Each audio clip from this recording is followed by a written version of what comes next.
as you guys know us, I'm Layne Walters, a mortgage broker. Anthony and Santosh are realtors, and we put this presentation on once a month, and then we do a meetup after. We've got a special guest in, Ron Prefontaine. I'll bring him up and introduce him here in a little bit. We'll bring Ron up. So the reason we brought Ron out today specifically, well, there's a whole bunch of reasons, because Ron owns a storage company, Mini Storage. And the reason we brought him out, one of the things I want to talk about a lot though is just, I've known Ron now for 20 years. When I first got in the mortgage industry, Ron was my mentor, but he was also a mentor in real estate investing. He owned, I don't know, just shy of 20 properties, I think, at that time. So in 2005, we just figured out when we met. And but Ron is somebody who's a serial entrepreneur, can't stop saying yes to new ideas, has been like that. He's also someone who I've seen as one of the unluckiest investors around, and he's just resilient. You can't stop him. So he has been through a lot of like just regulatory changes, like just everything has hit him timing poorly, and he just bounces back and recovers from it. So we're going to talk a little bit about his story. The reason why it's really relevant right now is we're kind of just past the crest of a booming market here and into the early part of, I'd say, a bit of a slowdown. And that's likely going to be around for a few years.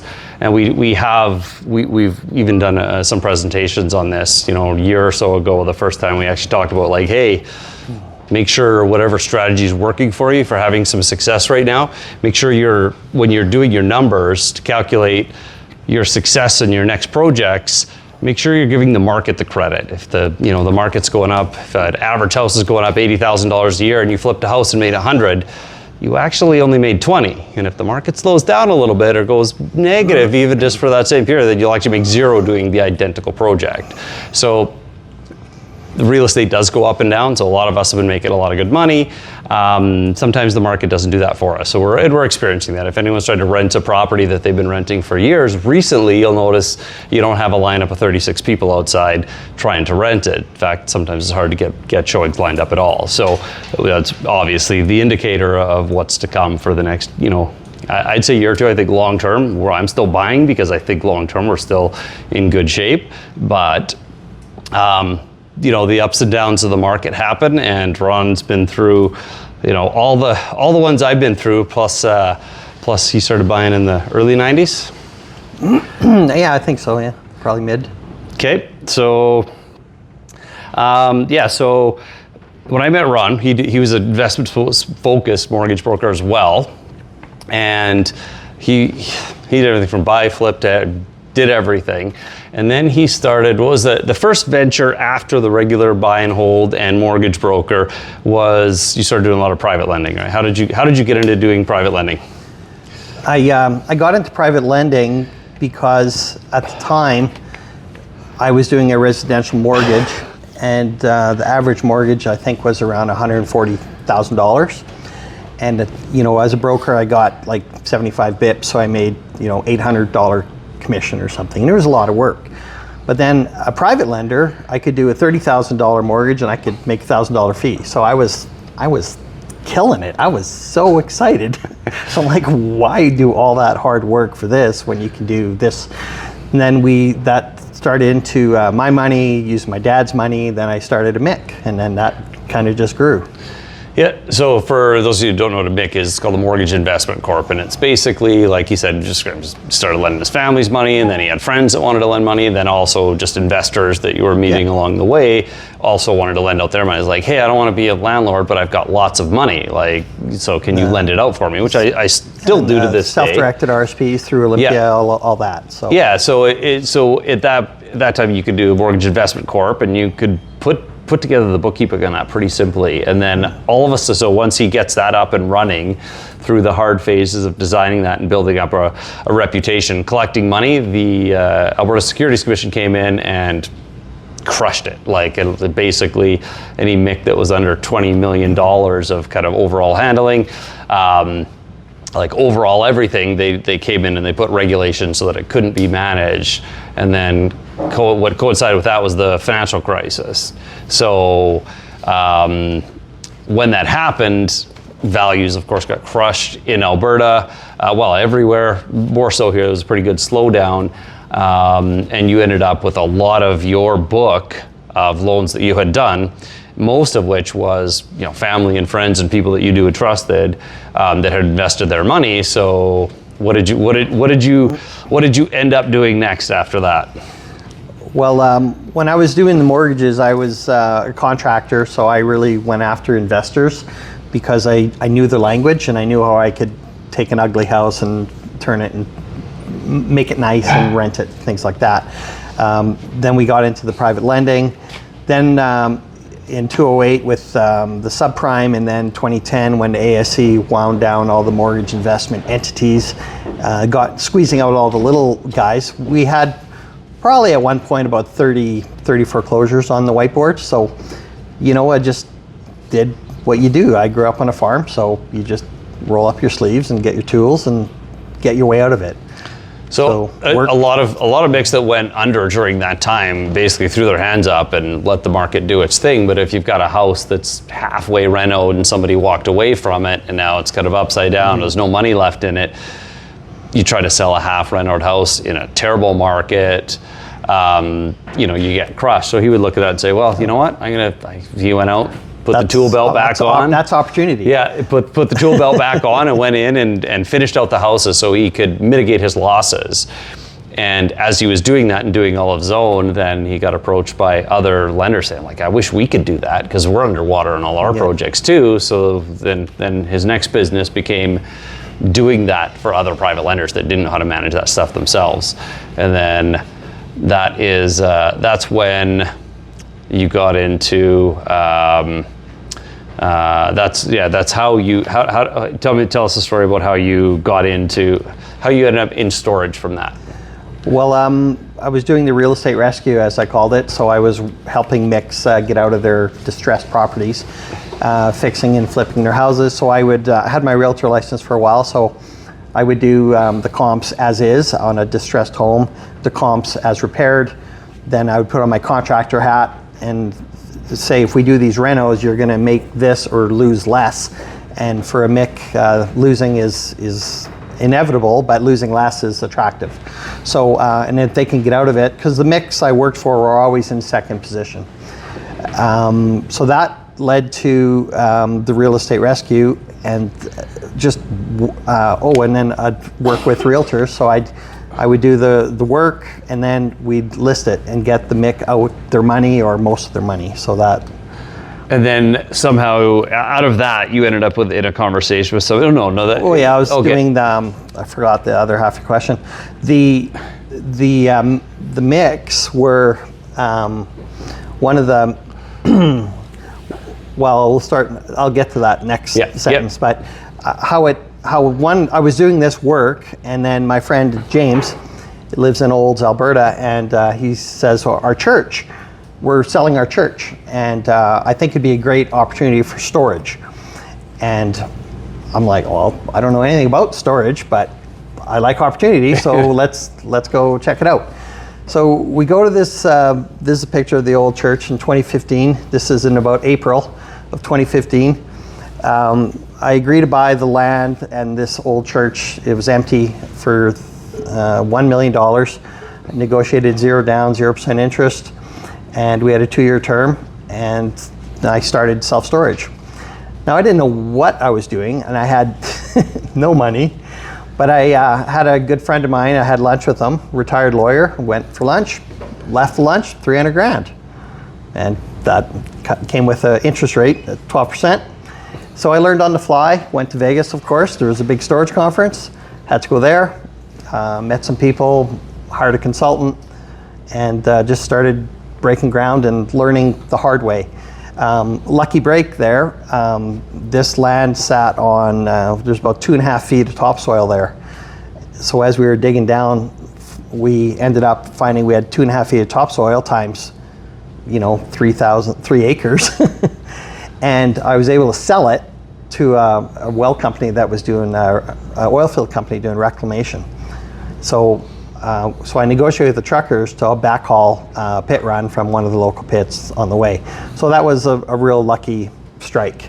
So we had hundreds of semis hauling dirt and bringing back stone. So that's kind of how we started. And I remember when this started, we had it 3 acres, all graveled, fenced, lit, automatic gate. And I'm like, one little RV way in the back, Mitch was his name, $50 a month he's paying. I'm like, oh, fuck, I'm so screwed. What does that math out to there? I'm so screwed. I'm never, ever getting out of here. But we did. So that was just a one win. Yeah. So how did what was the first, like, what did you start? You mentioned earlier something about doing RV storage, because everyone looks at RV storage and thinks, RV storage is simple. It's really easy. Just own some land, put a fence around it, and rent out RV storage for $100 a month. And it's easy to go, okay, 100 RVs times $100 a month. There's $10,000 a month. Oh, that looks like easy money. Yeah.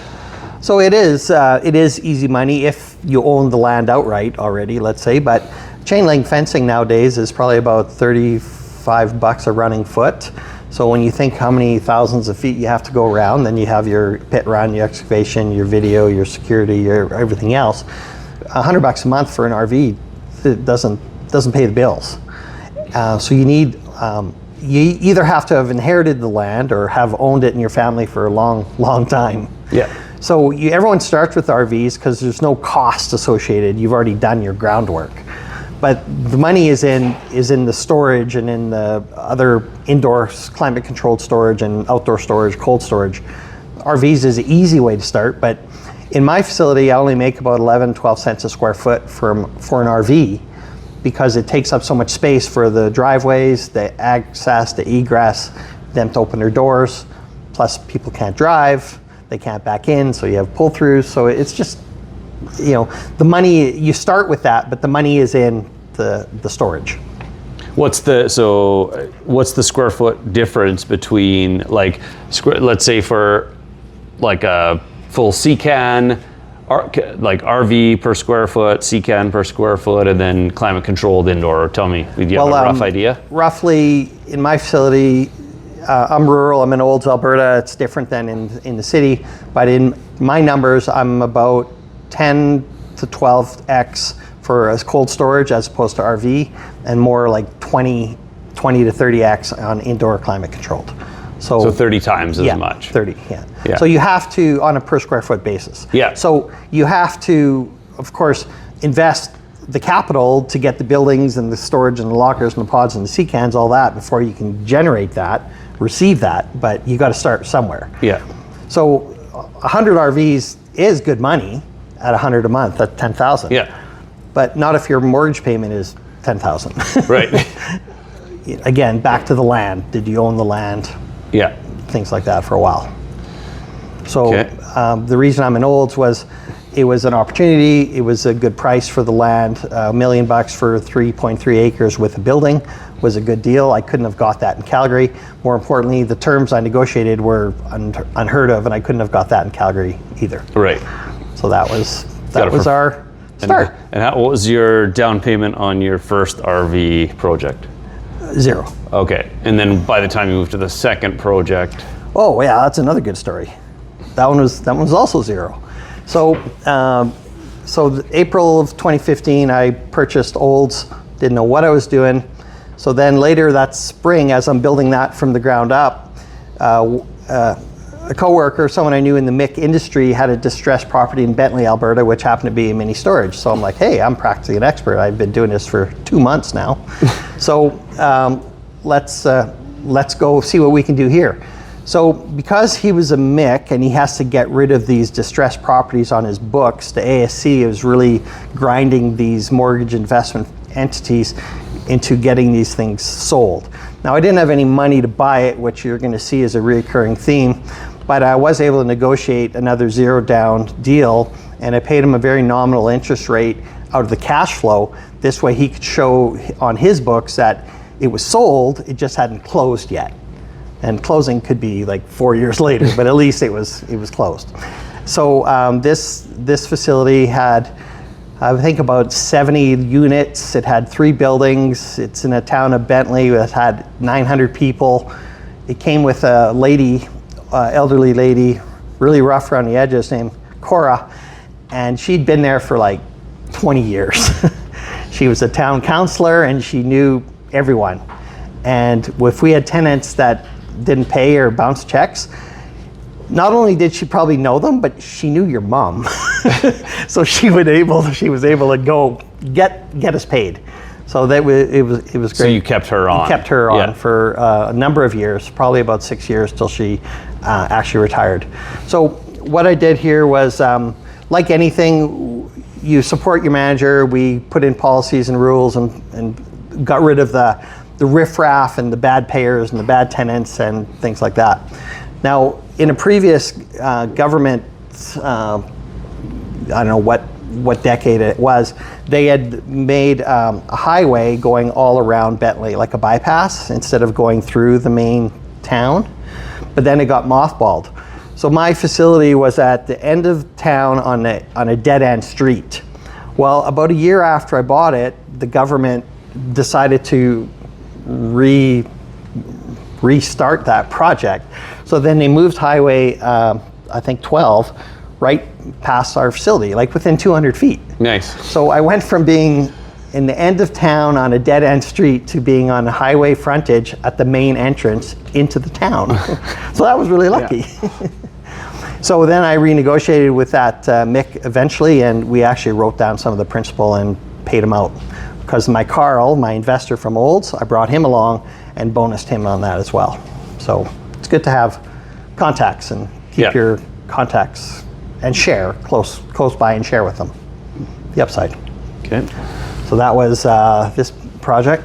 So back to Olds, one of the church members, his name was Darcy, him and his son were really good welders. So this was my first expansion, like with just the RVs, this was my first build. So these are 3 separate 40-foot buildings made out of steel. They made them to oil field standards, like 4-inch tubular square steel. Had a lot of running around with permits, draftsmen, building inspectors, all that kind of baloney. But we were able to get these landed, and they are skiddable, they are movable, as opposed to slab on grade, which is your traditional method of building self-storage. So how are they? What do you mean? How are they movable? Like they're like all, what are they built on? With the right equipment, anything's movable. Yeah. So they're able to be skidded. So if I had to, if I had to move the business or had to reconfigure the yard or anything, right, we could actually lift all of these units up with a couple of telehandlers or skid them with a skid steer or something out of the way and move them. They are extremely heavy, but they are movable. They are movable. Okay. What I mean is they're almost anything's portable. They're not built on a cement slab. Right. So that's something I learned as well, that I want to have exits and I want to have flexibility if I need to move the yard or move things around or permits or anything else. That was a zero down deal with building those as well. I brought in some different investors. Expansion, so again, we just experimented with different size buildings, again on skids, brought those in, skidded them around and just put them side by side. Some pods with doors on the other side.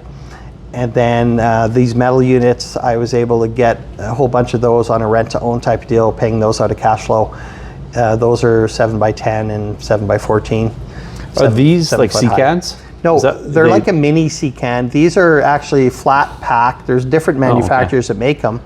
But these go together in 30 minutes. Like 2 men can build that in half an hour. Oh, really? Okay. Yeah. So I bought those, and then I just changed the locks and things so I could do a lockout. I put on the hasps so I could do a lockout in the event of delinquent payers. All my facilities are built with the portable technique, I guess, or the skiddable technique. The reason I did that was, again, I had no money, so I could do this 1 at a time, 2 at a time, 3 at a time.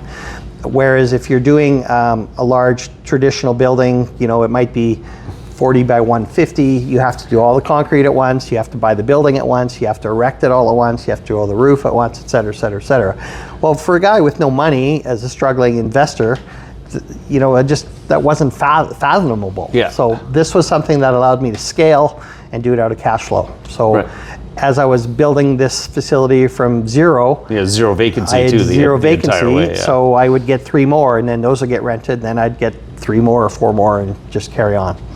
So that was just working out a cash flow and sorry, where is this one? This is an Olds. This is the same Olds facility or another one? Okay. It's the same one. It's Okay. just I've expanded Yep. phase 1, phase 2, phase 3, phase 4. So what I do is I squeeze out every year as I expand. I squeeze out some RVs because they don't pay much and put up more storage lockers. Right. So I'm trading that 11 cents a square foot for $1.50 a square foot. So if I have to lose 6 RVs to do this, then that's what we do. Yeah. So that's been some of the ways we do that. One idea I had at a time was with a different investor was, and this is something to share with anyone here, is if you could find some land that is contaminated, an old service station, something like that, put up your fencing, which is also removable, put all your lockers above ground like this, Yep. so there's no slab, there's no excavation, you're not disturbing the soil. You could build a storage facility and you could just move the whole damn thing if you really needed to in 10 years. But also, unless you're building a solid Yeah. building Yeah. with a slab Yeah. where people are going to spend time, you don't Yeah. really need to clean that up. That's right. Because if you're not disturbing the soil, it doesn't matter, it's contaminated. So let's Yeah. say Imperial Oil, maybe they lease it to you for 90 years. Right. Or something, and you could do your storage. You don't have to own the land Right. to receive the revenue. Yeah. So that's Good I'm out of energy, so anyone here can take this and run with it. But that's something you can how do. did you find out so much about environmentals, Rob? Oh, damn it! There's Okay. 10 stories of how he Okay. So on the corner of Crowchild and Kensington, if you've been here a long time, there's a building there now that's called, it's insurance or something, but it used to be Financial Wellness Center. That was me. But long before that, it was Tramps. It was a computer store, and Tramps was books and CDs Yeah, it's and like things like that. almost like a pawn shop Yeah, it was stores really for ugly, electronics. Yeah, really sketchy building. Anyway, we bought that, me and a partner.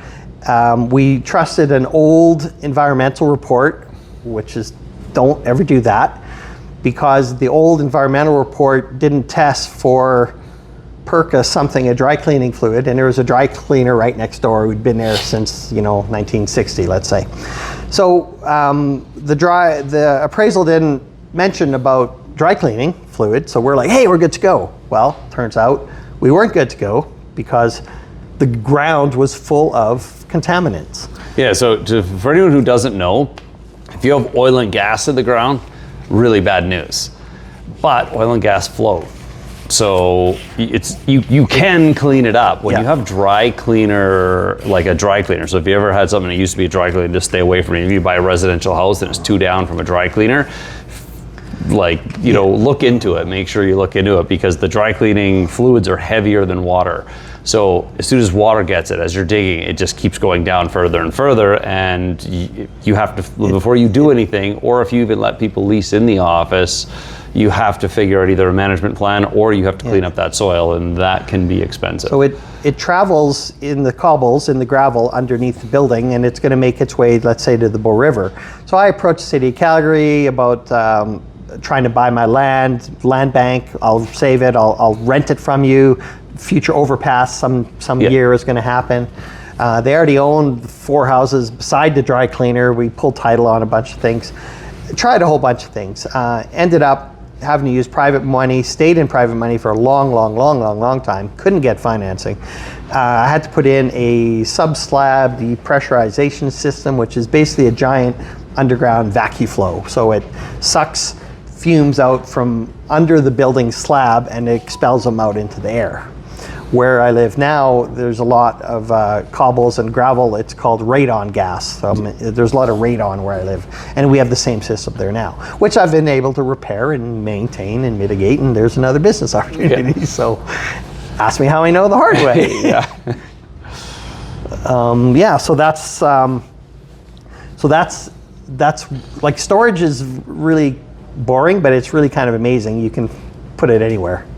And you don't have to own the land or own the building to do it. You could just rent. And I mean, like, it's almost like the value of the land you're buying. So if let's say your real play is to actually buy a really good chunk of land that you know is going to be valuable, say 15, 20, 30 years from now,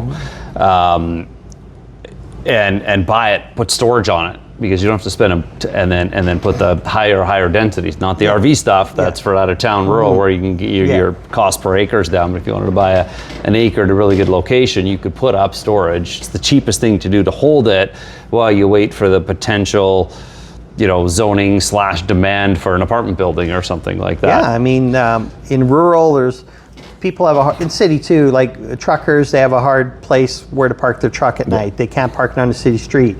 If they have a trailer or anything like that, they can't, a semi-trailer, they can't do that. They can't do it in residential. So truck storage is good, parking, plug-ins for these trucks. There's a lot of things that you could store that just aren't normal. So yeah, that's a great idea. You could just put temporary storage on the land until you have a better use for it. Yeah, and I mean, there's not many types of, sure, you could have a single family house or a 6-plex or an 8-plex on the same chunk of land, but not many things go from, 12 cents a square foot or 11 cents a square foot to $3 a square foot in terms of the range of things you can put on there. At one story as well. Like we're not talking, you're not even building vertically with this storage. This is one story slab stuff that you could actually move.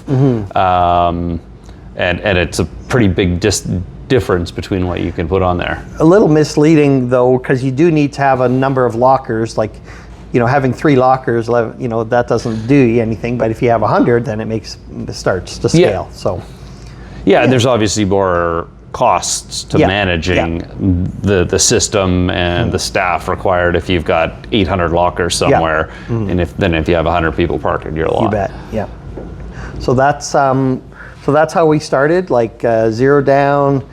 I did financing with friends and investors on buildings. I did rent to owns, different things. These steel ones now, I've found that I have been able to find leasing for them as well, which was difficult because they are portable. You can disassemble it in 30 minutes and put it somewhere else. So the collateral, the security on this it's nothing.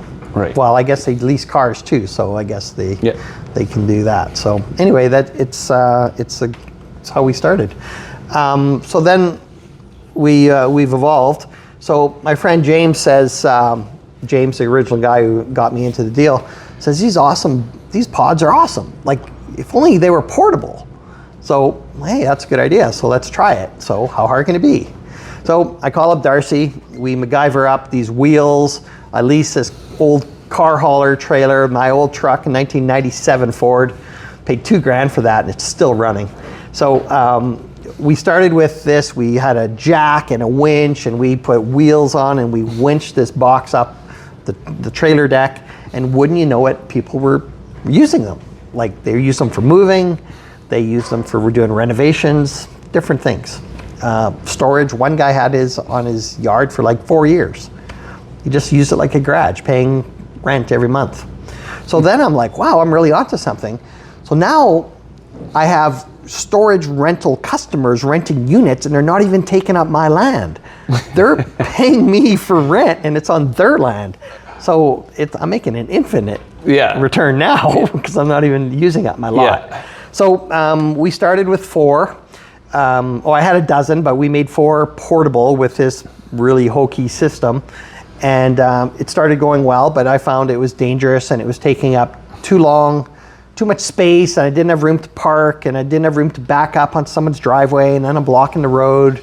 So it just was a problem. So then we invested, and we got a thing called a Mule, which you'll see in a different slide, which picks up one end of the box. We put wheels on the other. We essentially drive the box around. We drive it up the ramps. We manipulate the fork so the box stays level. And then with that system, we can go back alleys, backyards, down lanes, over grass fields. We can go all over the place. We don't have to worry about overhead wires, things like that. Things that would be a challenge if I had like a picker truck or a crane or a tilt deck rollback deck truck, because then all your contents all shift one end as well as it's being tilted and Right. winched up the road, so up the ramp. So that's why we went with this thing. So now I have about 50 of them, and they've turned out to be the most profitable component of the business on a per square foot basis, which again was a fluke because we didn't know till we tried. But now we make about $250 a foot on these plus delivery charges. And then if your possessions don't line up, a lot of times they have to put it in the yard. So then it's in the yard for a week, a month, 6 months till their new house is ready. So now it's taking up an RV space. So now I'm getting my rental plus the rental of the RV spot and the delivery and the pickup and re-delivering it, re-picking it up when it's empty. Yeah. So we deliver all over Alberta. If they want to pay the mileage, I've gone to Tabor, Colehurst, I've gone up to Grand Prairie, almost Fort Mac. Wow. We've gone everywhere. So what do you charge? Like if somebody rents this and then leaves it in their yard, I'm just curious. What would you charge them for that? We have 3 sizes. That's a 20-footer, a 8x20, and it's 8 foot tall. Those are $250 a month. We have a 16-footer. That one's $210, and then we have a 10-footer, and that's $170. These boxes are all made in China.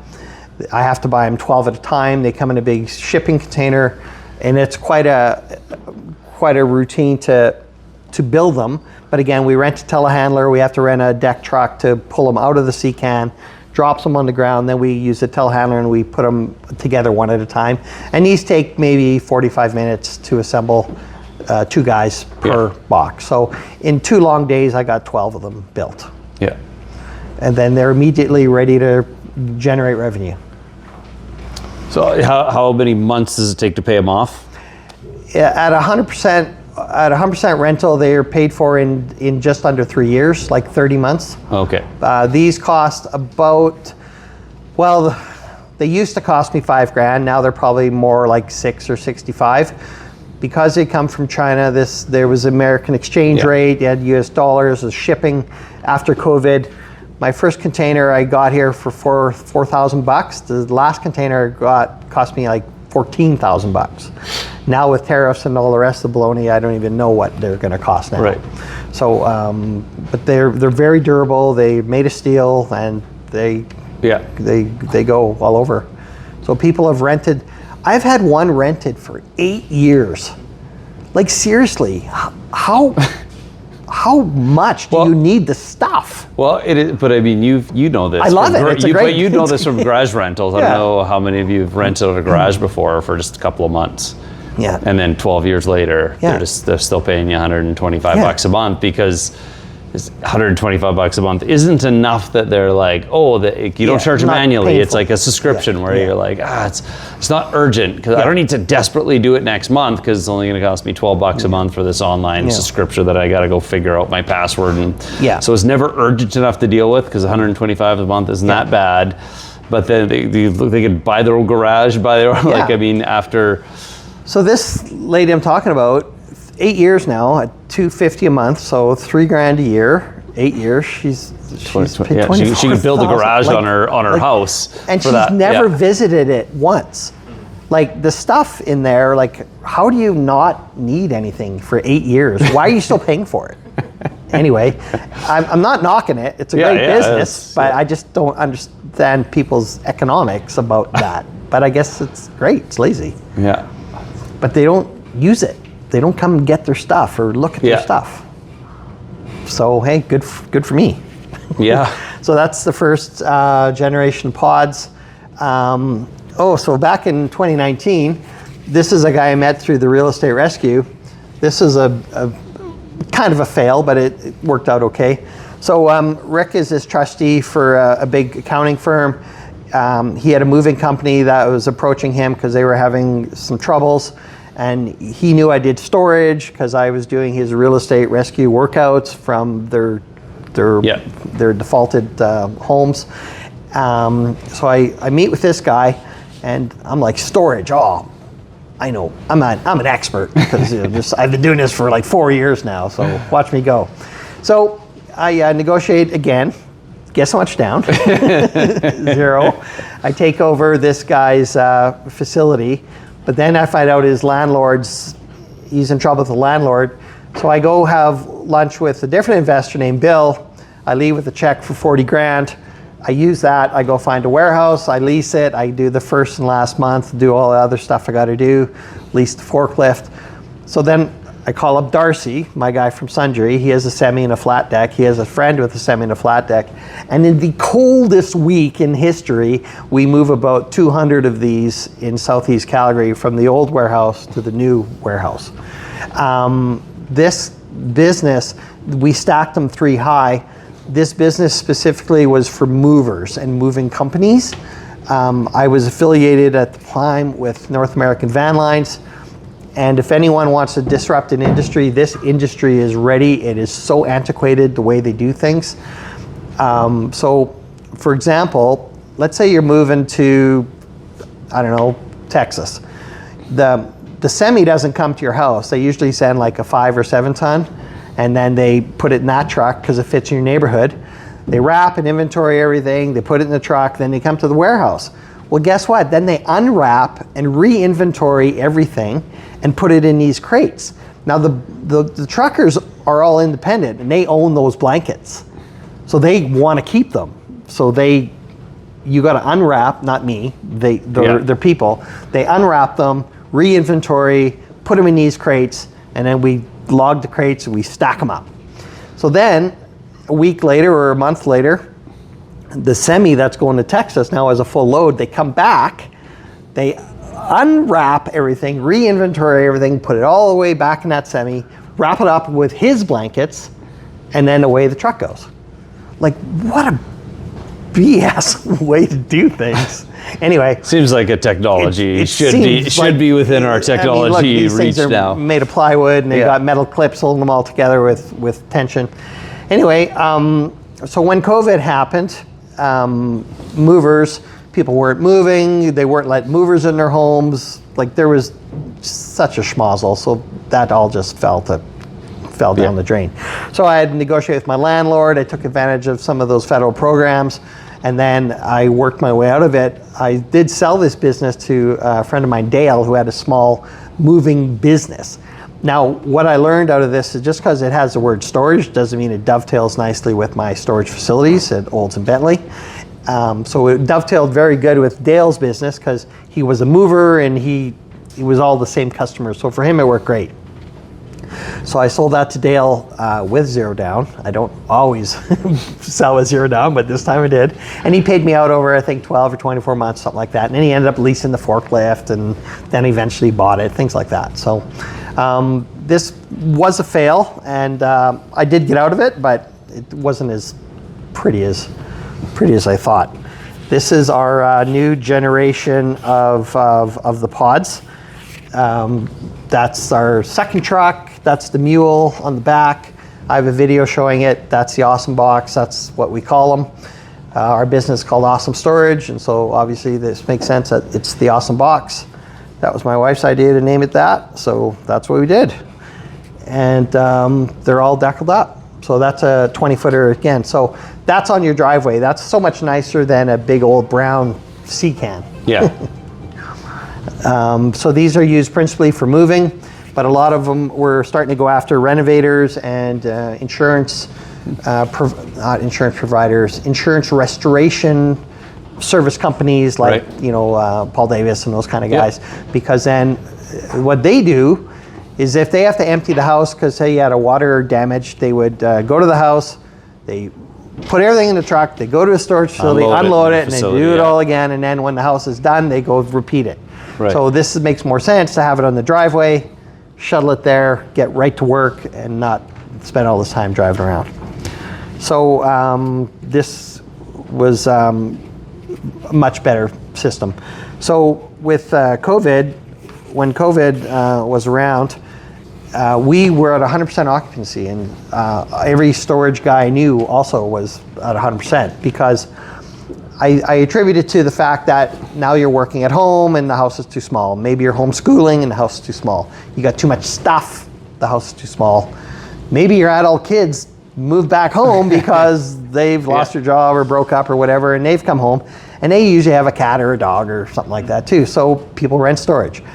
What kind of bit me a bit was people were selling their houses or renting pods, but they weren't moving. So the pods were all sitting there full, which you think is, well, that's a great idea. You're 100% rented. Except I wasn't getting the churn of of new customers, the delivery, the pickups, the delivery. So you make profit on the actual so the boxes are all sitting there full. Yeah. And I hate it when the phone rings and you go, sorry, I can't help you. Sorry, I can't help you, because they're all full. So then we brought in more. So then I was able to find leasing. And then I was able to bring in another dozen from China. So now I have more than enough of every size, so I'm never out. Right. I think I've hit the right mix for my population size. This is a remote control. I'm walking beside it. And this is just it going up the ramps, keeping it level. It's full. That little machine lifts about 8,000 or 10,000 pounds. It says 5,000 max, but that's just a guideline. It's like speed limits, right, Layne? Yeah. So the nice thing with this system is this was on a busy street in Olds. I couldn't tie up the street because cars were parked and there was mailbox and all kinds of other stuff. So you go around the corner, you drive the mule, you grab it off the driveway, come back around the corner where it's quiet and safe, and load it up. It takes me longer, this is about 55 seconds. It takes me longer to chain it up for safety and everything else than it does to actually load the thing. So I'll be gone in like 20 minutes to pick up a full box, and then I can go unload it at my yard, another 10. So in 30 minutes, I've charged like 150 bucks to do a local delivery in Olds.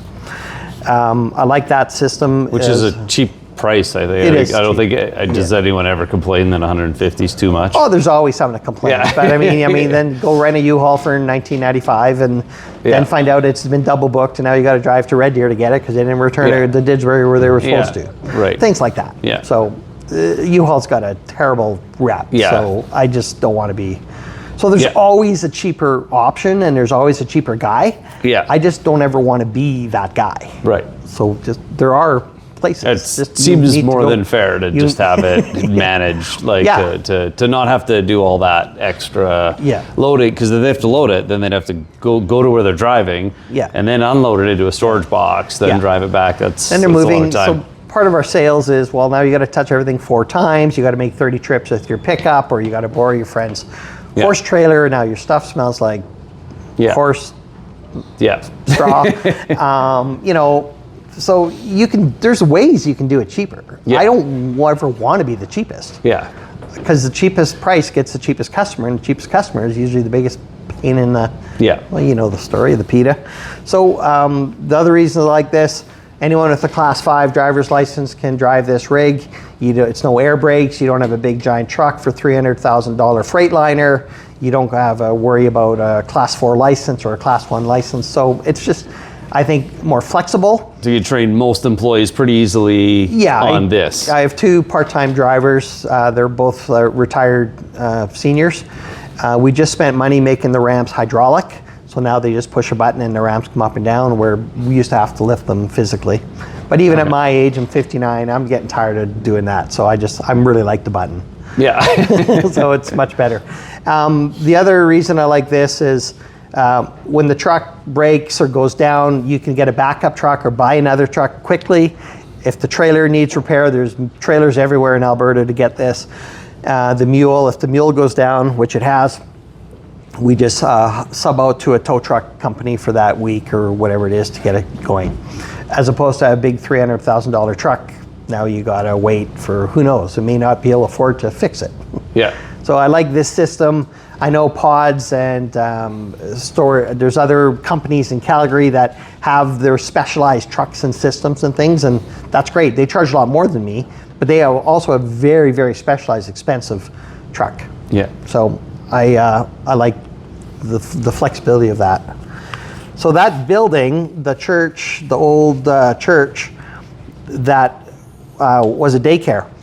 Well, it was a church, and when I bought it, I was approached by 2 ladies in the congregation that wanted to run a daycare. So I fenced around it, and they ran a daycare. and they were doing well until the they were doing well, and then the NDP, when they were in power for that little short while, they had a program for subsidized daycare. So they were doing really good with that, because I think it was $25 a day. So they were doing well. But then when the UCP took over, they got rid of that program and they made it for non-profit entities. So that basically put them out of business. Because why would you pay, they lost that $25 program. So why would you pay $1,200 a month for a child when you can get it for 10 or 20? Yeah. So the government regulation, so this is something you alluded to, like how I've been affected by government. Okay, so sorry, so it was working with the NDP's program and then the UCP, Yeah. okay. Yeah. Okay, so they took away that daycare subsidy program. Right. So the federal government. Well, it was provincial or federal. Yeah. So what happened was the original ladies were put out of business because all their customers were going to leave. Yeah. They left and went to the nonprofit society. To the NDP one. Yeah, or no, the UCP one. Okay. Boys and Girls Club, for example, was a nonprofit entity. Okay. So they got the grants and did all the stuff. So they were, why would you go here and pay $1,200 a month when you could pay 20? Yeah. Or $1,200 when you pay $20 a day Yeah. over here. So basically, so another operator approached me. He was very savvy. He knew the ways around the government and the grants and did everything. So then he set up a nonprofit entity.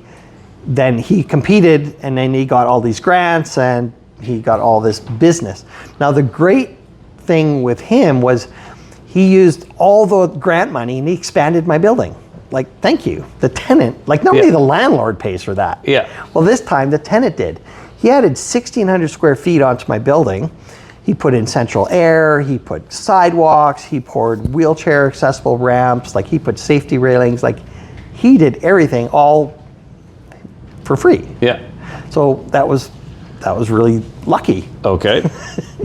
Then after COVID, they wanted to cut their rent in half, which was quite steep. Yeah. So we were going through our lease, and we're like, well, according to our lease, have you used the government program? Show us your books, do everything like that. They wouldn't do any of that. So they defaulted, and they reneged on their lease. Now I was able to sue them successfully and get paid out the last 2 years remaining in their lease. So this is one of the things you actually alluded to earlier.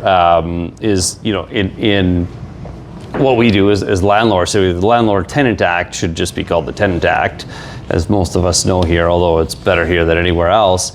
What's the difference between collection in storage versus like a delinquent tenant? And we know we have to fight. We have the eviction process is a pain. They can damage the place. Yeah.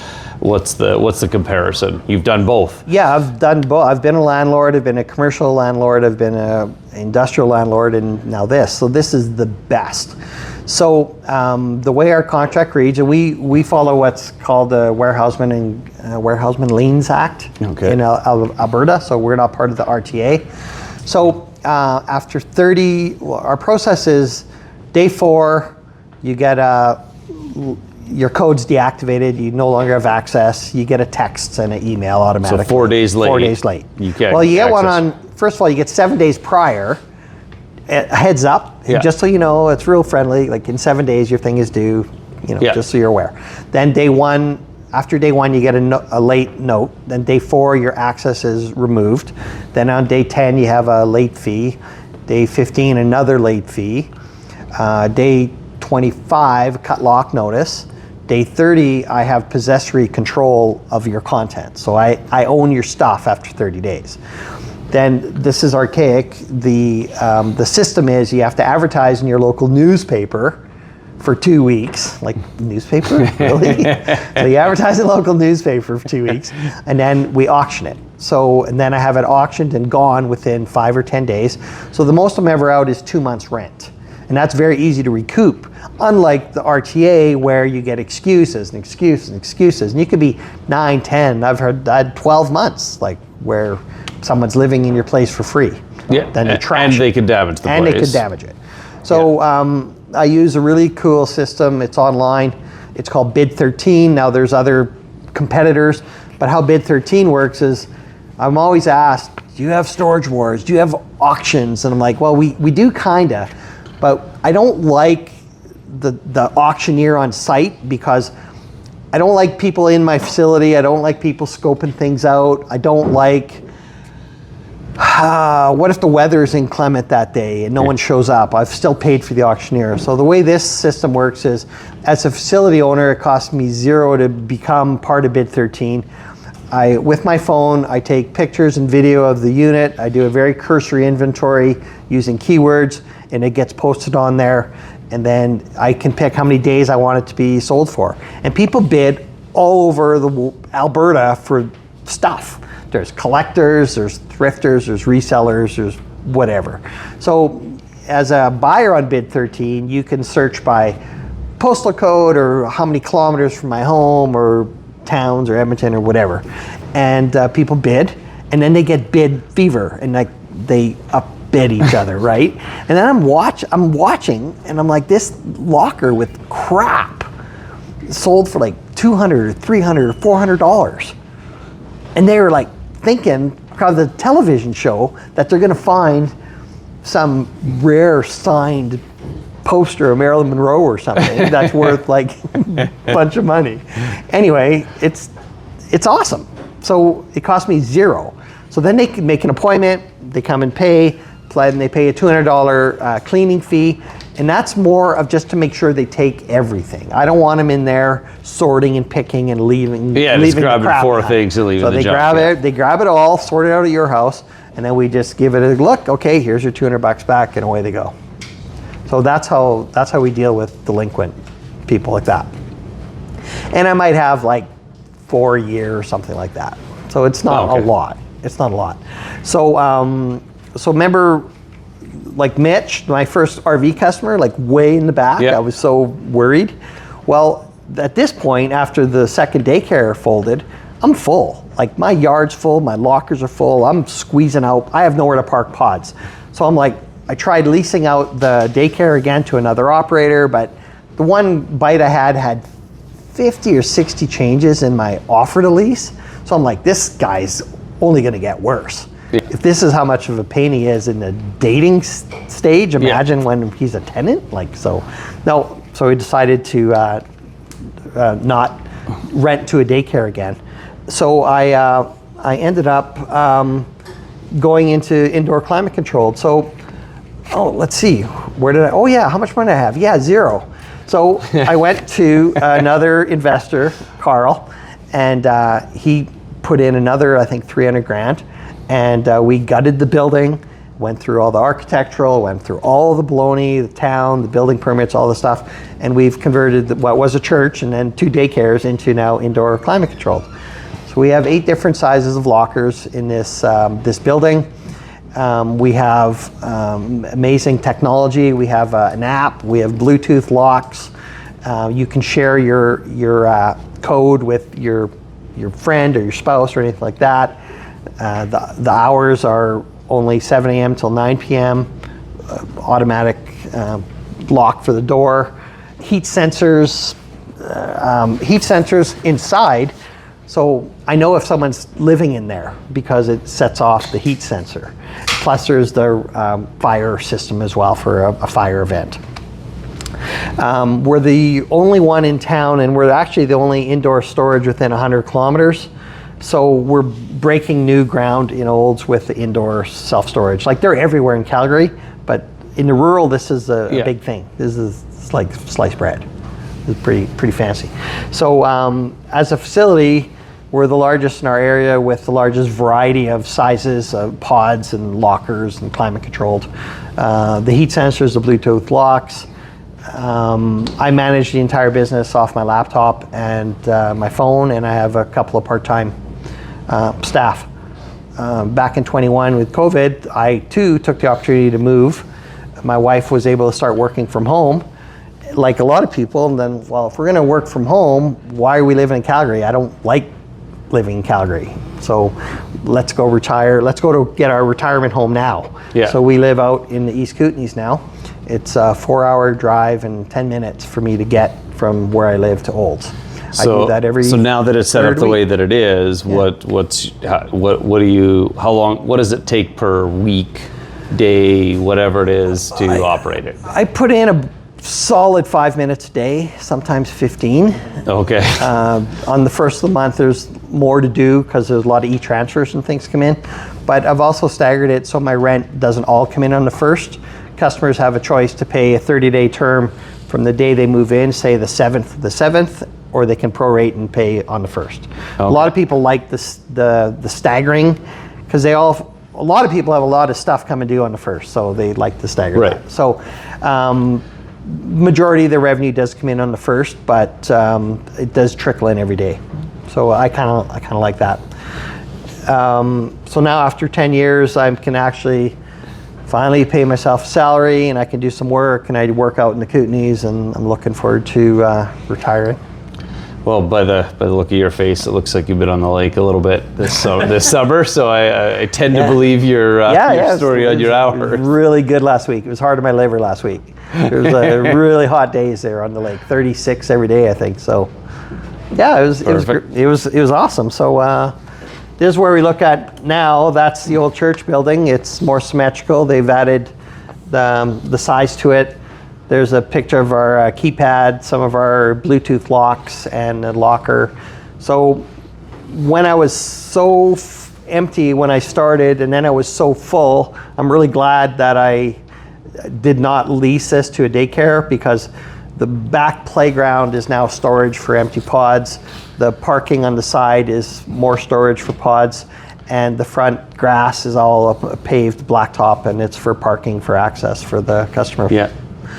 So, and income-wise, by comparison, what's the? Well, I've only been open about a year and not even a year and a half on the indoor. So the income is good. It's only at about 35% occupancy right now on the indoor. Outside's like 95, but again, we're breaking waves, and we're training people, and we're advertising, and we're teaching people that you have indoor climate controlled, which is great for it's heat and air. It's good for your humidity control. Let's say you have fine art, or you have electronics, or antiques. You don't want to have it subject to being out in the weather, because those metal boxes outside are going to be the temperature of whatever the outside air temperature is.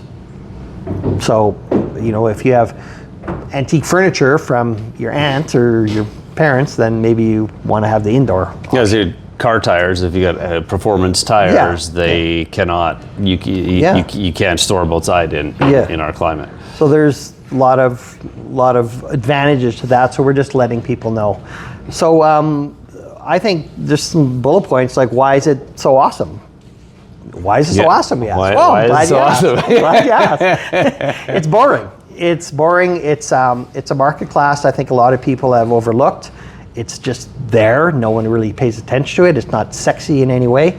It's boring. It's not glamorous, but it's very reliable. COVID really made people comfortable with booking online, paying online, contactless payments, all of that stuff. So we do almost 90% of all of our stuff's done online. So that makes it really easy to run it from your iPhone and a laptop, because people text, they email, they hardly ever phone. But we're in Olds, we have a lot of a senior clientele, so a lot of the seniors want to meet you in person, they want to see it, they want to check it out, they want to shake your hand, and we accompany all that, we do all that. The other really good bonus with the storage business is your costs are fixed. So your costs are the same, whether you're at 30% occupancy or 90%. My pest control, break even really easily. My insurance is the same, my pest control is the same, my snow removal is the same, my weed control, everything's the same. So, I don't need to scale up more staff. So the one guy can operate it if we're 30% full, or 30 units, or 200 units. You only need one person. You don't have to need more staff. Now, if we had 800 units, then maybe you would need two staff. Yeah. But you don't. Automation is so prevalent, and I think AI is going to take a bigger part of this in the future. But everything we do is automated, from the text reminder, the invoice reminder, your payment receipt, your late fees. People log in, they pay online. People pay $50 late fee all the time. and they don't give their notice, hey, has that ever happened? So then now we start keeping damage. Now we do deposits. So if they don't give their 30 days notice, then they waive their deposit. So it's great. So if you go online or AI, there's going to be a lot of things about the 5Ds in storage. Decluttering, well, that's pretty self-explanatory. Downsizing, again, self-explanatory. Divorce, again, someone's leaving the house, so someone's got to put their stuff somewhere. Yeah. Real big thing there for lockers. Death, obviously. My first customer, Tracy, 2015, she rented unit number 1. Her father passed away. She says, I just need a place for a few months so I can sort through things and decide what I'm doing, donating, keeping, etc. Well, it'll be 10 years in November. Yeah. Like, she is 2 months short of 10 years. And in that time, her rent from $99 is now, I think, $157. So it's gone up 50% in 10 years, which is only 5% a year. But, that's just the thing. Like, I've seen my Netflix subscription go up, and I don't cancel it. Yeah. It's just, oh, well, everything going up. Like, milk's gone up, bread's gone up, everything's costs more. So it only makes sense that your storage also goes up. Yeah. So that's what we've done. Dislocation, I touched on that earlier with COVID. This seriously happened. A guy would come in and he complained, oh, my kids moved back home. Like, we've already turned their room into a gym. And now they've moved home and they got a dog. And now we have to rent storage because now we got to make space for them. Or I don't know whose stuff went in the bin, but he was mad. It was a true story. And that's happened a lot. So that's what I refer to as the dislocation. Plus kids homeschooling, and now you got two adults working at home, homeschooling. You need space. You got to move some stuff. So that was really good for our business. Density. Example, one of my daughters lives in Calgary here, downtown. Little tiny apartment, 550 square feet. She has the privilege of paying $2,000 a month for it, plus utilities. But her closet's this big. Yeah. So guess where her stuff is? It's at my house. Yeah. And it's on the storage unit. Like, where do you put your Christmas tree? Where do you put your snowboard? Where do you put your winter parka? Like, where do you put your stuff? So, a great opportunity. Anyone has property downtown or building, man, like, there's big opportunity for storage. And then I would add a concierge. I would do this. I would do a concierge service, like get those bins, QR codes, an app, pick up and deliver their stuff in a tote. Oh, okay. Yeah. For if you're in these high-rise condos and stuff. So, people want convenience. They want an app. Yeah. I want to go to Lake Louise this weekend, so I better get my camping stuff. I better get my snowboard stuff, my camping stuff, whatever. Yeah. Well, I don't got time to go there. Well, I'll get it delivered. So I think that could be a really good opportunity in the future. Maybe it's big enough in Calgary yet. I don't know. I'm kind of out of touch. But I think of opportunities, and I think that could be something. So you're not doing it now. So I'm not doing it now. But I'm going to be on the boat. But any one of you younger guys can go to town. And then this has happened to me. There was a Globe and Mail article a while ago. I call it Decrease in Boomers, but it's called the Great Junk Transfer. I was born, I'm a Gen X, I'm the very last year of the boomers children.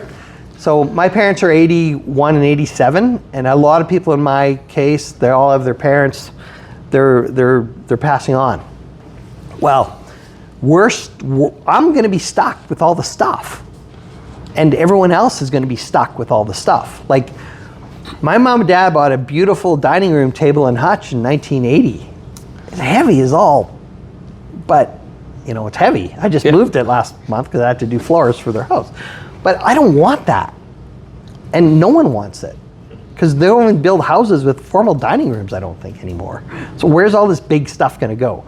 So we're all going to be stuck with this stuff. And that's why there's a huge increase in consignment stores, the thrifting, the Value Village, the buying, the reselling, the 1-800-GOT-JUNK. All those junk companies, they're all doing really well. And their forecasts, they're going to do a lot better.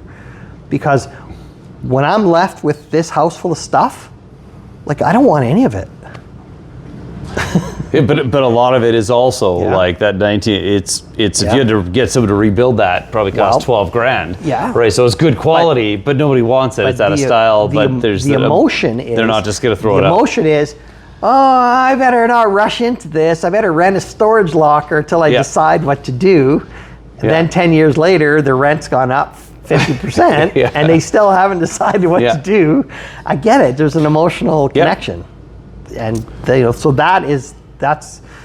that's why I think it is nearly the most recession-resistant business that there is. In Canada, I knew I wasn't going to bore you with facts. I don't have the real numbers in front of me, but in Canada, there's about 3 square foot of storage per capita. In the US, it's 9. So we're way underbuilt according to what's in the United States. We covered this. People are lazy. They're auto pay. They just keep paying. It's easy. It's $60 a month, 60, 70, 100, whatever. It's human nature. We just keep stuff just in case. Here's an example of what people store. This first guy, Justin, $300,000 rig. It's been there 6 years. It's sinking in the gravel. It never moves. He doesn't even maintain it. I'm sure the batteries, everything's freaking dead. All right? And then there's Stan. Stan's a funny guy, long-term customer. He's been there 8 years. He pays $60 a month to store that trailer. Like, that trailer is not worth $60, right? And he's got an old motorcycle behind it and junk beside it. Like, so he's paying $720 a year for that for 8 years. Like, seriously, dude, like, what are you doing? And then this other guy, Murray, he towed that Jeep into the lot. It's got flat tires and more collection of rims and stuff in the back. Like, you towed it in. You paid $200 to get it towed there, and then you pay $60 a month. Anyway, it's not a collectible. It's not a '63 Corvette. Like, it's a Jeep. It's a freaking Dodge with a Jeep nameplate. Like, it's there. So we're done. We're pretty well done here. But what storage customers want is they clean, safe, well lit. It's automated. I can't believe the facilities I toured where they still have a manual gate with a chain and a padlock. Like Carstairs still has those. So you show up at 9 at night, you gotta get out of your car, unlock the padlock, push the gate, go to your locker, and then I gotta hope you lock it up on your way out. Really? Yeah. So I have an automatic gate, and I use a pin pad. And the reason I use pin pads, not key fobs or a swipe card, sure as heck they're gonna lose it, or they have a fight or a divorce, or they broke up with the girlfriend and now it's my problem. So if it's a pin, I can go on my laptop and give them a new pin, or I can terminate their pin. But if it's a fob or something like that, now it's my problem. And selfishly, I'm running everything to be easy for me. Right. You know, I want to provide the service, but not, you lost your fob at 9:30 on a Friday night. Well, that's sorry. Yeah. You know, that's on you. Yeah. So I don't want to have that problem. I avoid things like, again, this is personal preference. Because I don't have a full-time staff person there, I don't want to sell boxes or bubble wrap or tape or any of that stuff. It's low margin. I don't want to pay someone $20 an hour to sit there to try and sell a box for $3. And I direct people, you know, Lowe's has the best prices on that stuff, and Home Depot. You can buy a box there cheaper than my cost, so why do it? Yeah. I think I sell some padlocks for like $20 or something if someone really wants a lock. So I avoid that. I try and focus on the core storage. We always raise our prices. I'm usually the second highest or second highest guy in town. I probably have about 6 or 7 competitors now in the last 10 years, but I remain full. I try and provide good value at a high price and high value, because not everyone values value. And so when people call like, what's your best price? I'm like, oh, I don't have the best prices. I got the best product. But if you want the best price, you got to phone this guy. Oh, thanks, dude. Thanks, dude. You got their number? I said, no, I don't have the number. You have to just Google them. And that's great. So I don't want every customer. Yeah. Like Holt Renfrew does well, and they don't care that Walmart does well, and or vice versa. Like they're not the same customer, so I don't want all the customers. We're happy with. What would you say? Would you say that in the industry, especially in the smaller towns where you understand the market, would you find more people are automated like you or are changing to that? Or do you find it's like old mom and pops that have been running it for the same way for 30 years and just haven't bothered with the updating? The original guy in Olds, called Olds Mini Storage, has been there about 35 years. He's still mom and pop. They roll open the gate at 9, and mama sits in the office till 5:30, and then they close the gate. Now you work. You want in at 7:30 to get your camping gear, you're screwed. It doesn't matter they live on the premises. Yeah. They're not coming to open the gate. Yeah. And so she sits there all day, and I don't know what she does. But some of the newer ones that have opened have the automation, and you need it. If you don't have it, you're 20 years backwards. So that's 24-hour? Nope. Automation means you don't have to get out of your car. You have a pin or something or a swipe card to open the gate. Down after like 10 or something? Well, my indoor storage closes at 9, but my outdoor storage is 24 hours. But I started that way because that was a differentiation from my only competitor at the time. But I'm thinking I'm gonna change it back to like maybe just go to like 10 at night or something. Because as I heard, nothing good happens after 10. Yeah. So. Roam on your Well, open. yeah, I mean, people cut fences. That always happens. Sometimes customers rent. I've had this happen where a guy rents the storage and then he goes in and he stole a trailer. Yeah. So those are things we've learned the hard way. Not verifying ID, for example, just because they got a situation like that, because you don't got any employees on the lot at 2 in the morning. Right? No, there's no one. We have video cameras, we have a plate reader, we have all that. But it turned out the one incident, the guy had a stolen plate, which is something that happens. So, I mean, there's insurance, not my insurance, but the people have insurance. I can't insure for a vehicle that I don't own, but that's just, you have to have insurance on your vehicle. We provide parking. Number one statement on our agreement is called no bailment. Bailment means we don't have care, custody, or control. We're not responsible if something happens to that. So that's just part of the business. You get bad tenants, you get tenants that wreck stuff, you get people that steal, you get people that break in. Like, we're not immune in a rural area. So we do our best to prevent it. But it's pretty standard to not be responsible. It's We do the best we can. We got cameras, so it's easier down the road to steal, but we're not guaranteeing anything. Yeah, no, we can't guarantee. Yeah. We just can't. Sounds like you've had a lot of investors over the years too, right? Yeah, usually the same 4. I kind of recycle them all for different opportunities, not over. Hassle figuring all that out. No, it's not. It's not hard. I have separate set of books for every business, separate incorporations, and. So you basically, I mean, this, one example is if you're starting out and you have no money, it's possible because he basically came into this at a stage of his life where he had $0 and then subsequently had $0 for every next expansion. So outside of bootstrapped your way up to owning 3 different facilities, you've sold 2 and now you're in the process of listing and selling this one. But it is possible to do it with 0 down. Now, obviously, as investors, and you'd mentioned earlier, you'd prefer to have not done it that. You'd prefer to have equity investors versus debt investors. So somebody owning a share of the company and profits versus just the debt that you're obligated to pay. Yeah, that's probably my biggest look back. My biggest regret is I had guys that wanted to partner with me, but I didn't want to give up the 100%. I didn't want to give that up. But I should have, because it was a long, hard road. Like I was a mortgage broker for the first 5 years that I was running this. Like I'm doing mortgages in the spare time, I'm doing renos at night, I'm doing everything. It just...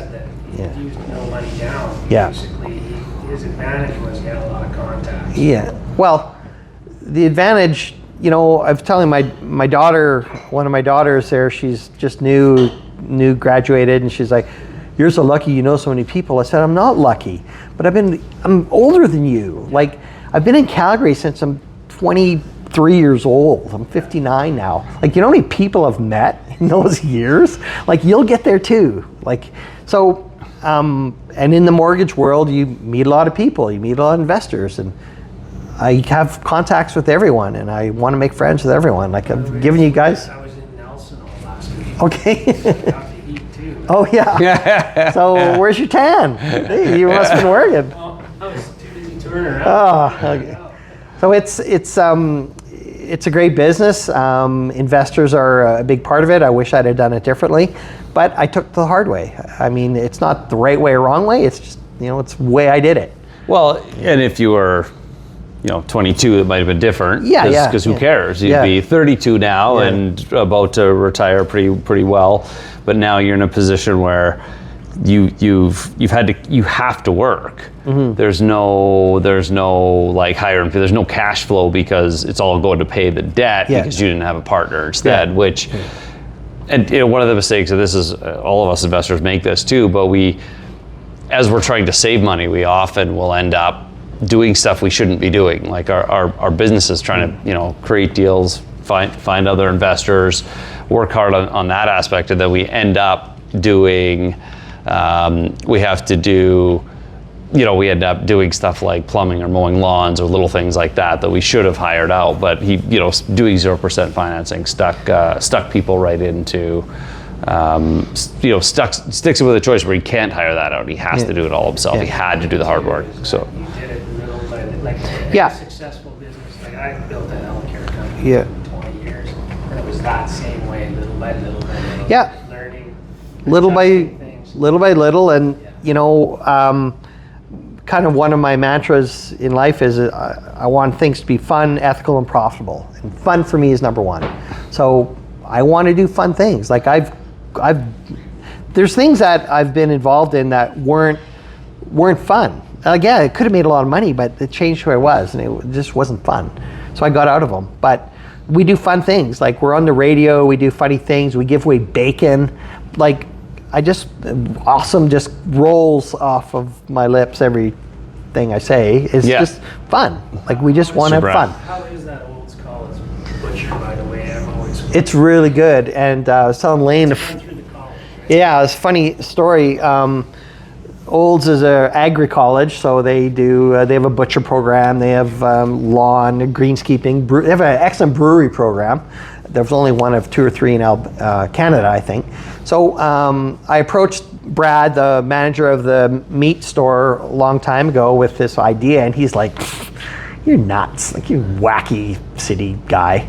So printed up coupons, people go to the college, and the college does such a poor job of marketing themselves. A lot of people didn't even know that was a thing. So they go there, and it's a curriculum-based school, so the kids are learning butchery in September and October and different skills throughout the year. So what you get in September, you may not get in November. But they always have bacon, and they have your main things. So they're doing really, I don't even know. I imagine before we go too far down this rabbit hole, sorry, you can chat with Ron after. But does anyone have any questions related to like the storage business that you guys want to ask Ron? Since that is, we're specific, any details. Again, he'll be around after too. No, we haven't had a grow up, but the heat sensor would set that off. We don't provide electricity in any of the lockers either, so we don't provide power. I have a question on that. You mentioned earlier you can set up storage in different areas. Like, how does it work for the zoning for storage facility? Well, that would depend on your municipality. Yeah, of course. But like, generally, like, what do you get zoned at? It'd be industrial. In Olds it's industrial, but maybe in Calgary it might be direct control, or maybe it'd be commercial, I don't know. But so I think the demand's going to continue for storage. It's very capital intensive to start, but once it's running, it's basically an ATM machine, so that I really like. I think it's easier to find money for a good opportunity than the other way around. Had some luck along the way, like moving the highway right beside my facility and selling the dirt, things like that. But I learned a lot of things the hard way and got my ass handed to me a few times in subprime and a few other things. So my friend Jim calls me lucky, but I just say I'm too dumb to quit. So I think persistence. You're very resilient, that's for sure. So yeah, anyone else have any questions? Sure. For the outside cold storage, do you have any power? You have no power, nothing? Like No. You have no garage door openers? No. They're all hand powered? Yeah. Okay. So no sprinklers, only on the indoor heated? That's right. Is there any requirement by the city to say you gotta have sprinklers or something? Yeah, the way, it wasn't a workaround, but I did get a system called a red wire system. It's a plastic wire essentially that runs along the ceiling of every unit, and it ties into the fire alarm panel. And if there's a fire source, a fire, it melts, it short circuits, sets off the fire alarm, and then people are notified. Sprinklers we couldn't do because it was cost prohibitive and the water main wasn't large enough to supply what we needed. The other program was a cistern, and it would have been double the size of the building, so that was a cost prohibitive as well. So we did find a way to make it work with the building permits, building inspector's blessings and approval. What I learned through this was the Alberta Building Code, even though it's Alberta, it's subject to interpretation by each district's building inspector, which really is annoying. Because my friend built a facility in Wetaskiwin, and I wanted to build it that way with a SIP panel walls, open grid ceiling, but it didn't pass. This guy didn't like that. Even though it's 90 minutes away, still in Alberta. So this guy wouldn't allow it to be built that way. So I had to do double fire rated drywall on each side, covered with steel, and fire rated ceilings, and the red wire system. Like, he easily cost me 60 grand in 6 months. And even though I had engineered architect stamp drawings, nope, the local building guy said, nope, I want it this way. So just answer my question. The next question would be, like that Ma and Pa or whatever, do they have the same fires? Like, are all these places have the same capabilities? Well, They're not indoor. Well, the local guy, the Ma and Pa down the road, they have all cold storage, and plus they're old and they've been grandfathered and things like that, and they've run out of land, so they, For people who do have indoor, they all fire? yeah. So, like, if you look at these new facilities, they'll have an open grid ceiling system and skylockers, but they have sprinklers. So that gets by because they have a sprinkler system. In terms of insurance, do you not provide any insurance to customers? We cannot provide insurance for RVs, but for all our lockers, and this is a revenue stream, I used to use an insurance provider where I just had my liability insurance basically, but I don't insure your contents. That's up to you. Your home policy will extend for your stuff in storage. But I switched to a different provider out of Ontario, and they have a system that allows me to charge and profit from tenant insurance. So now everyone gets a $5,000 insurance policy included in their rent for their contents, for the indoor and the heated storage. But of course, like every policy, it has a whole bunch of fine print that are things that are excluded. So we always suggest and make people sign that they should add or have their own insurance on top of ours, because I don't know what you're storing. Geographically, which province is the easiest to get this done, or most upcoming, the most demand? Like, Which province? yeah, like we're talking about Alberta, right? Yeah. BC, I mean, we're talking about BC and Ontario, the two major provinces. So you only operate in Yes. Alberta? Yeah. I'm not a nationally versed investor expert on that. I really don't know. What I would do, I would suggest is look for areas that are going to be going through growth and expanding their population, like, you know, just like the same markets of real estate. If they're building a whole bunch of new homes, and the way Calgary is doing it in other cities too, they're putting more and more density per acre. There's no more back alleys. So if you have a tent trailer, you can't park it in your backyard because you can't access your backyard. Everyone has 2 cars or more. The streets are narrower. Everything's cul-de-sacs. Everything's driveways. And then you got your 3 damn bins out there. Like there's nowhere to put anything. So if you have any fun toys, a fishing boat, a quad, a dirt bike, like you got to park it somewhere. So I think there's great opportunity in the rural areas still. I would go after the mom and pops in the up and down the corridor, and I would automate them. I would bring big city service and amenities to the small towns. That's what I would do if I had energy and it wasn't like going boating. That's what I would be doing. So the unit you use, you said you imported from China. Is it a container? Only my portable units, the white ones that I move around portably, those are made in China. Are they the container? Like they Yeah. take the goods and then there's no return merchandise, so it's left empty. Is that the case? Because It's not a chipped sea can, if that's not what so it's not just a sea can, a shipping container that people use. It's Oh, not a sea a, can is basically the standard shipping container that you see put on big ships, cargo ships, and a lot of times people do in storage facilities will use those because they ship them over from China, but nobody wants to ship them. Nobody wants to ship them back. these arrive in a sea can, but we have to put them together. So you do use sea can because I heard that there's no return merchandise to go to China. So I don't use sea cans. Okay. No, I But- use these pods, and the other things in my yard are not sea cans. They look like sea cans, but they're made actually somewhere else. They're smaller. They're like miniature sea cans.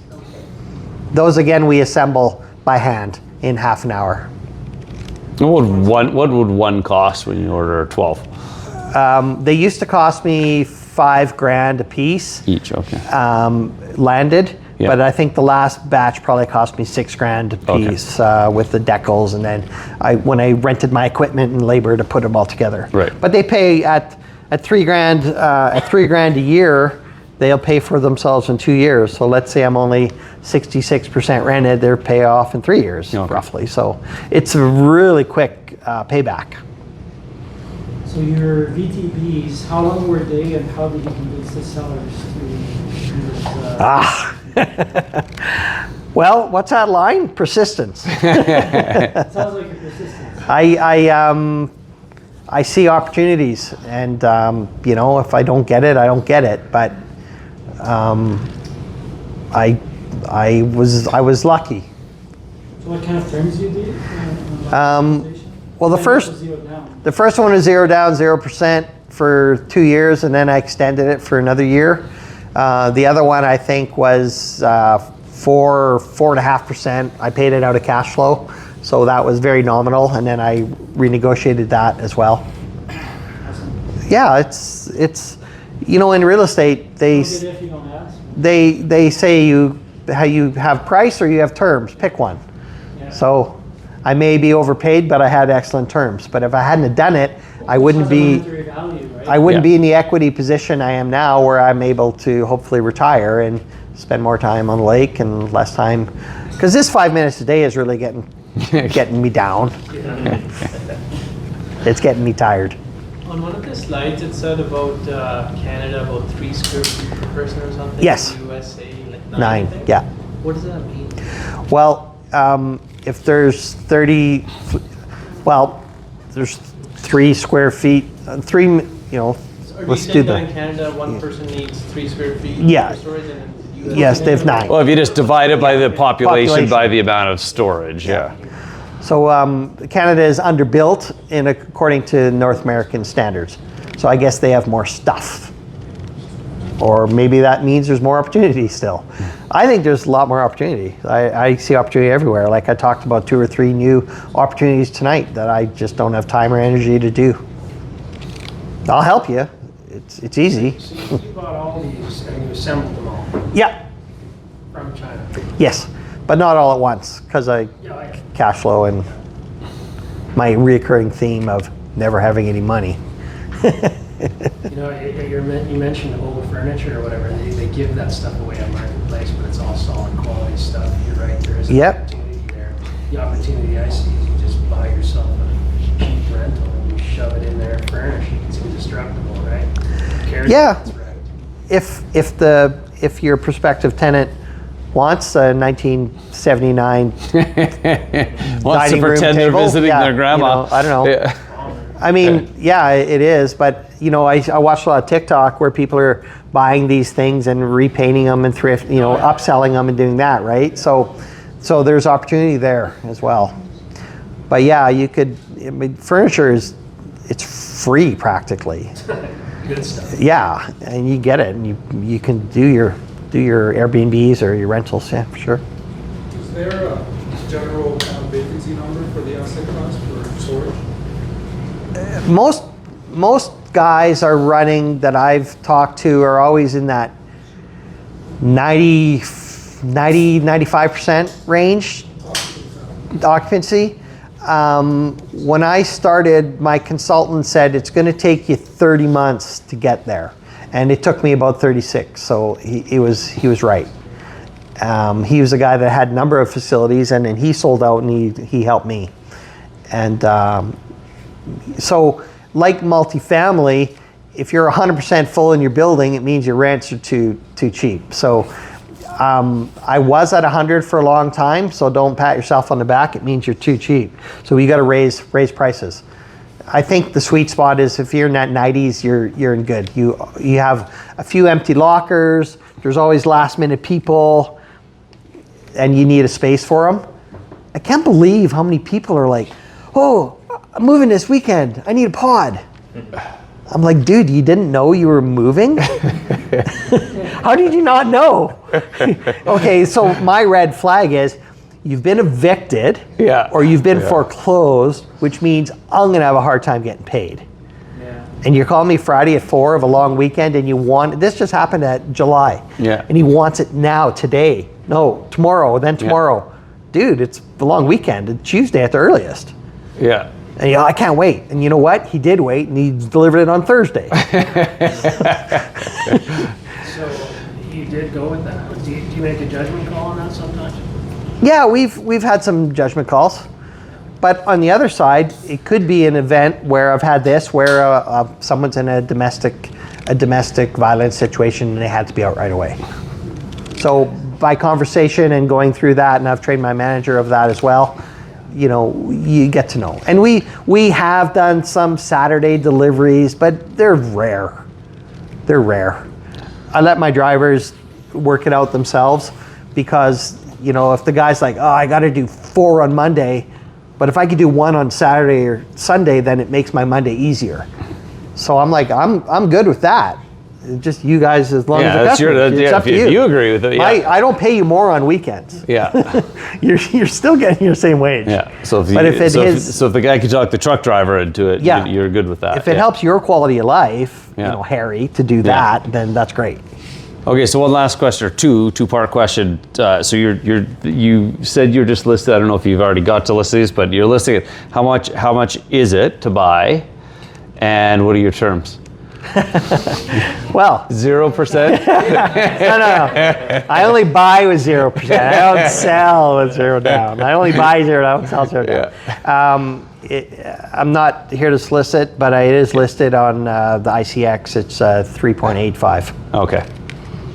And then, what would you say would you be able to go get like what kind of financing do people typically put on that? Well, the banks are only going to do 75% if you're lucky. Yeah. So you are going to need some pockets. Yeah. Prepare for 65, maybe you get 75. Yeah. But you are going to need a big down payment. Would you entertain a small second? Yes, I would Help some. entertain a small second. I've been asked before. And being an ex-private lender, it will be under 10%. I'm not going to be like That's a pretty not. generous. I don't want to. I don't think I've ever heard that come out of your mouth. I know. But I'm older now. I used to work I'm with old. Ron when it was 18% or go somewhere else. I'm older. I'm Yeah. maturing now. I'm tempering. So yeah. So I would be looking at carrying some. Okay, perfect. Well, we'll make sure we get contact info, find some way to reach out to us to reach you if anyone has any other questions or anything. And so you got a little bit of time to stick around. Oh if yeah, I anyone got has such time. questions? Yeah. Perfect.